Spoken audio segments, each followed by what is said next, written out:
क्या आप सोच सकते हैं, एक गर्भवती औरत 24 दिनों तक बर्फ में फंसी रहे और उसी कार में बच्चे को जन्म भी दे।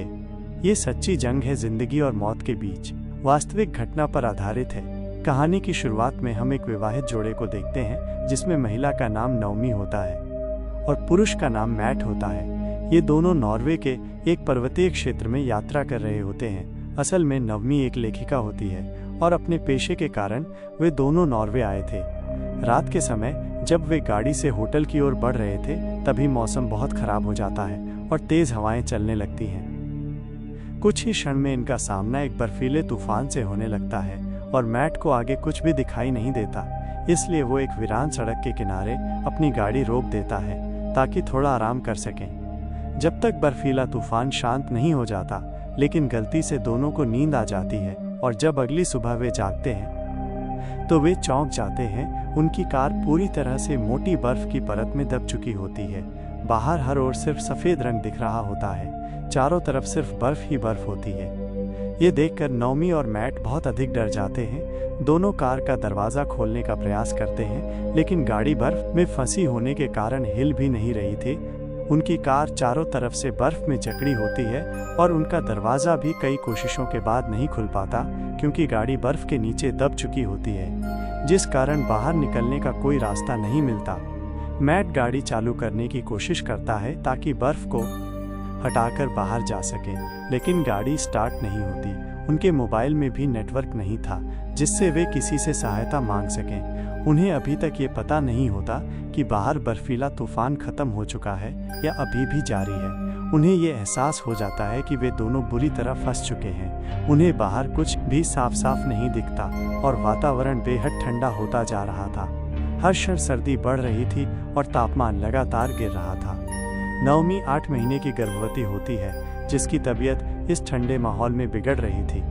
मैट और नवमी को उम्मीद होती है कि कोई न कोई उनकी कार को सड़क से जाते समय देख लेगा और उन्हें बचा लेगा, लेकिन वे दोनों इस बात से बिल्कुल अवगत नहीं होते कि बाहर की सड़क भी चारों ओर से बर्फ से ढकी होती है और वहां अभी भी बर्फीली हवाएं चल रही होती हैं, जिस कारण लोग अपने घरों में ही रहते हैं। और यदि कोई घर से बाहर निकलता और इनकी गाड़ी को भी देखता तो उसे सिर्फ कार का थोड़ा सा हिस्सा ही दिखता।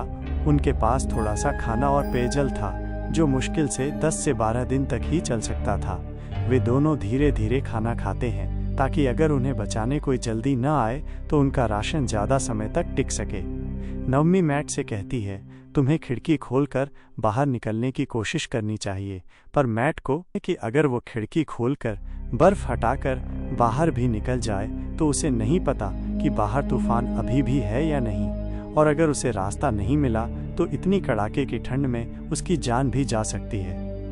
मैट अपनी गर्भवती पत्नी को लेकर बाहर भटकना नहीं चाहता, लेकिन नवमी इस बात से सहमत नहीं होती, जिससे दोनों के बीच हल्की नोकझोंक हो जाती है। इस तरह गाड़ी में फंसे फंसे 3 दिन बीत जाते हैं। उनके पास राशन, पानी और कंबल होता है जिससे उन्हें ज़्यादा कष्ट नहीं हो रहा होता। उन्होंने एक मोमबत्ती भी जला ली थी क्योंकि वहाँ पर अंधेरा था। मैट और नवमी को अपना भोजन दे रहा होता है क्योंकि उसे मालूम होता है कि नवमी गर्भवती है, इसलिए उसे अधिक पोषण चाहिए। इस समय मैट गाड़ी की सीट पर लेटा होता है और नवमी अपनी डायरी में कुछ लिख रही होती है। वो पानी की बोतल से पानी पीती है लेकिन ढक्कन ठीक से नहीं लगाती और बोतल को मैट के पास रख देती है। तभी मैट के हाथ लगने से बोतल गिर जाती है और पानी फैलने लगता है। मैट जल्दी से बोतल उठा लेता है लेकिन बहुत सारा पानी गिर चुका होता है, जिस कारण मैट गुस्से में नवमी पर चिल्ला देता है। लेकिन कुछ ही देर में उसे अपनी गलती का बोध होता है और वो नवमी से माफ़ी मांगता है और इस कठिन समय में एक दूसरे का साथ देने का निश्चय करते हैं। रात को जब वे दोनों सो रहे होते हैं, उन्हें गाड़ी की छत पर किसी के चलने की आवाज़ आती है, जिससे वे थोड़ा आशावान हो जाते हैं और ज़ोर से चिल्लाते हैं, इस उम्मीद में कि कोई उन्हें सुन लेगा और उन्हें बचा जाएगा। लेकिन छत पर कोई इंसान नहीं बल्कि एक जंगली पशु होता है जो उनका शोर सुनकर वहाँ से चला जाता है, जिससे वे दोनों बहुत निराश हो जाते हैं। जैसे जैसे दिन बीतते जाते हैं, उन्हें एहसास होता है कि कोई भी उनकी सहायता को नहीं आने वाला। उनका पीने का पानी भी समाप्त होने के करीब होता है। ये देखकर मैट अपनी जेब में रखी चाकू से गाड़ी की थोड़ी खुली खिड़की से जमी हुई बर्फ को काटने की कोशिश करता है ताकि वो बर्फ पिघलाकर उसे पी सके, लेकिन बर्फ बहुत सख्त होती है और आसानी से नहीं टूटती।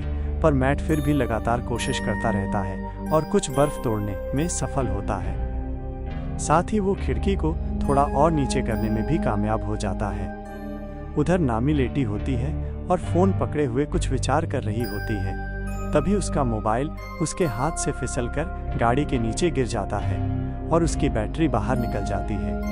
नवमी मोबाइल उठाकर उसमें बैटरी डालती है और जैसे ही वो उसे ऑन करती है, अचानक से उसमें नेटवर्क आ जाता है। ये देख वो फौरन अपने डैड को कॉल करती है और बताती है कि वो नॉर्वे में अपनी गाड़ी के अंदर कई दिनों से बहुत बुरी स्थिति में बर्फ के नीचे फंसी हुई है और उसके साथ मैट भी है। वो अभी अपने स्थान की जानकारी दे ही रही होती है कि मोबाइल की बैटरी खत्म हो जाती है।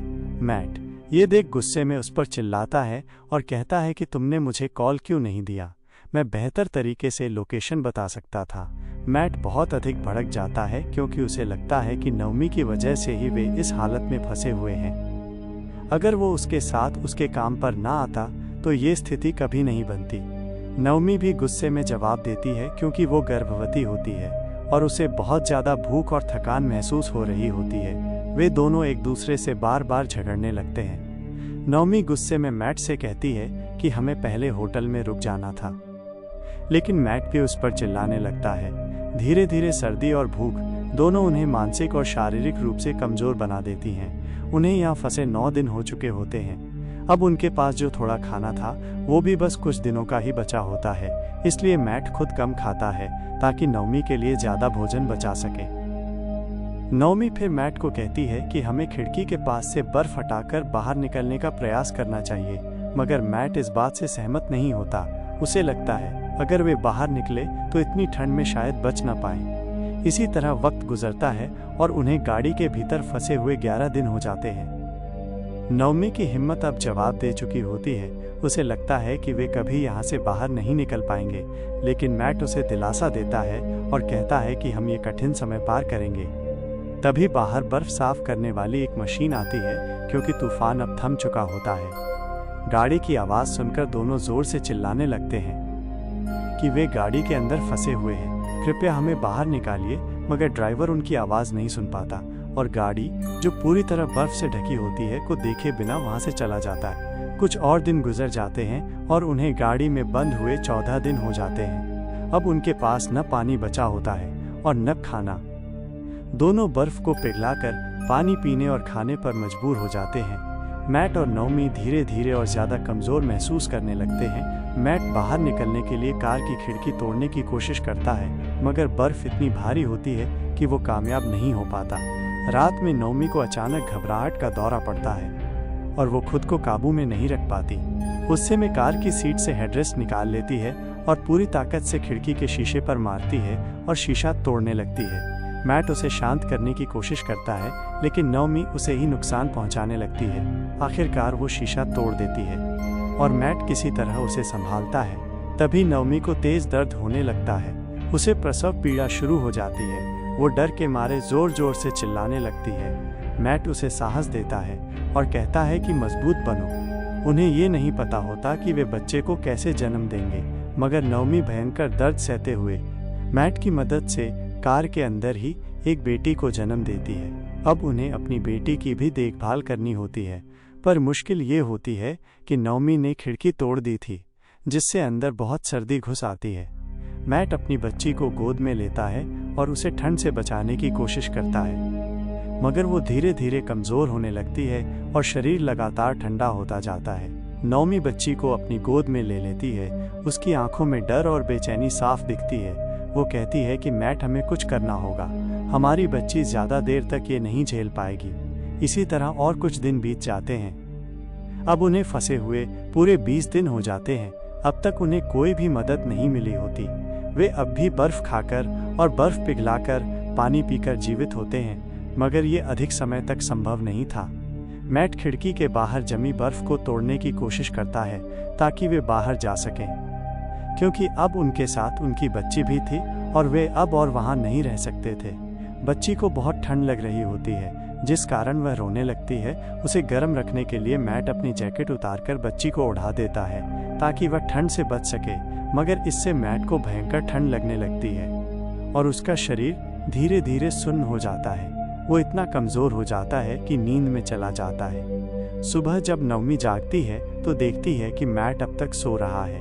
वो उसे उठाने की कोशिश करती है, मगर वह नहीं उठता क्योंकि वो नींद में ही मर चुका होता है।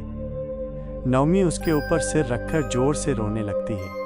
वो पूरी तरह टूट चुकी होती है। अब वो बिल्कुल अकेली रह गई होती है। उसे समझ नहीं आता कि वो अपनी बच्ची को लेकर कैसे बाहर निकलेगी। नवमी अब बहुत कमज़ोर हो गई होती है। ठंड इतनी ज़्यादा होती है कि उसे सांस लेने में तकलीफ होने लगती है। उसे अपनी बेटी के लिए जिंदा रहना होता है, लेकिन अब खाने को कुछ भी नहीं बचा होता। मजबूरी में वो अपनी डायरी से कागज़ फाड़कर खाने लगती है। मैट के कपड़े पहन लेती है ताकि खुद को ठंड से बचा सके। उसकी हालत लगातार बिगड़ती जाती है। बिना खाए पिए उसे भ्रम होने लगते हैं और मानसिक स्थिति कमज़ोर हो जाती है। फिर भी वो अपनी बच्ची का ख्याल रखती है, क्योंकि अगर उसे कुछ हो गया तो बच्ची भी नहीं बचेगी। अब नवमी को इस गाड़ी में बंद हुए पूरे 24 दिन हो चुके होते हैं। जब वो कार में लेटी होती है तो उसकी नज़र खिड़की के बाहर पड़ती है, जहां सूरज चमक रहा होता है और धूप कार के अंदर तक पहुंच रही होती है। तभी नवमी के चेहरे पर पानी की बूंद गिरती है, जिससे उसे अंदाज़ा हो जाता है कि बर्फ़ अब पिघलने लगी है। इसलिए वो खुली खिड़की की ओर बढ़ती है और देखती है कि बर्फ़ इतनी मुलायम हो चुकी है कि अब उसे हटाना आसान है।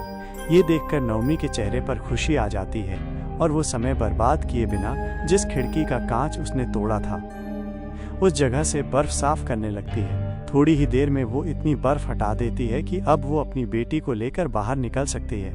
इसके बाद वो अपने पति को आखिरी सलाम करती है, अपना सामान समेटती है और बच्ची को कपड़े में लपेटती है। आखिरकार वो कार से बाहर आ जाती है। बाहर उसे दूर तक कोई नहीं दिखता और सर्द हवाएं अब भी तेजी से चल रही होती हैं। नवमी उन बर्फीली हवाओं का सामना करती हुई धीरे धीरे आगे बढ़ती है। अब उसके शरीर में ज़्यादा ताकत नहीं बची होती, फिर भी वो चलने की पूरी कोशिश करती रहती है। वो कई बार गिरती है, फिर उठती है, मगर हार नहीं मानती। अपनी बेटी की खातिर वो लगातार चलती रहती है। उसे रास्ते का कुछ अंदाज़ा नहीं होता, लेकिन फिर भी वो बिना रुके आगे बढ़ती जाती है। कई घंटों तक भटकने के बाद उसे एक होटल दिखाई देता है। ये देखकर वो बहुत राहत महसूस करती है और अपनी बच्ची को लेकर होटल के भीतर जाती है। इसके बाद नवमी और उसकी बेटी को पास के एक अस्पताल में भर्ती कराया जाता है।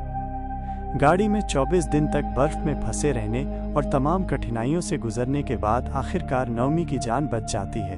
अस्पताल में कुछ दिन उनका इलाज चलता है और जल्द ही दोनों बिल्कुल स्वस्थ हो जाते हैं। यहीं पर ये फिल्म समाप्त हो जाती है। ये तो थी सिर्फ एक कहानी, लेकिन ऐसी कई और कहानियां इंतजार कर रही हैं आपको चौंकाने के लिए। सब्सक्राइब करें और तैयार रहिए, क्योंकि अगली बार कहानी और भी गहरी होगी।